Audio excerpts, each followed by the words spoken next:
Good news, the war in Ukraine is over, folks. Zelensky has not repelled the Russians. Putin has not stopped the invasion. Nothing like that has happened. But Nancy Pelosi has figured out how to end the war. She does not have a peace plan to broker, and she has not managed to get those Polish fighter jets to the Ukrainians or anything like that. But she does have a poem written by Bono. What you saw yesterday was history. Later at the lunch, just maybe you might want to watch, I'm going to be reading a poem written by Bono about Ukraine, which you might find interesting. What's that, President Zelensky? You want a global military effort to save your country? Yeah, the best I'm going to be able to do is a poem from Bono. And maybe you want to watch. Maybe I'll just tune in. I don't know. I think I read it pretty well. They say as we get older, we become more ourselves. Apparently, this is the case with Nancy Pelosi. This is like Pelosi concentrate. This is the most caricaturish Pelosi experience I could possibly imagine. Here's my answer to this global, potentially nuclear conflict. I'm going to read a poem by Bono. And the poem did not disappoint. I got this message this morning from Bono.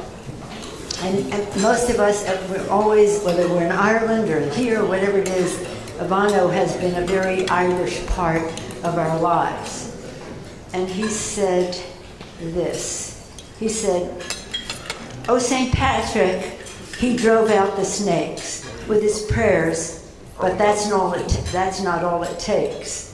For the smoke symbolizes an evil that arises and hides in your heart as it breaks. And the evil risen from friends, from the darkness that lives in some men, but in sorrow and fear, that's when saints can appear, to drive out those old snakes once again. And they struggle for us to be free from the psycho in this human family.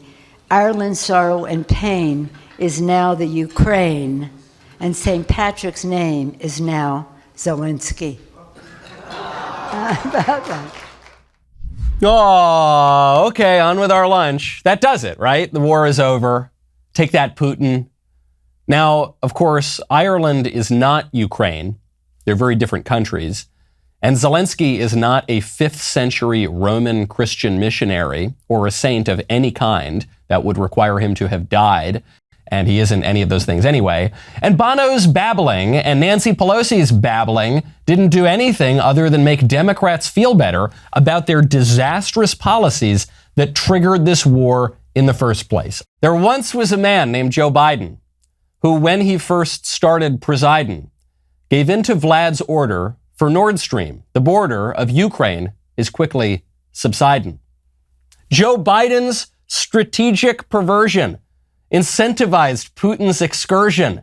He invited invasion of a sovereign nation, but only a minor incursion. Folks, I could be here all day, and I promise you every one of my poems will be better than Bono's and will, more importantly, be more accurate than Bono's. This was it was a revolting display to see the Democrats pretending that they're in any way helping. It's like that little meme on The Simpsons. I'm helping by reading a poem by Bono. No, you're not. You're not doing.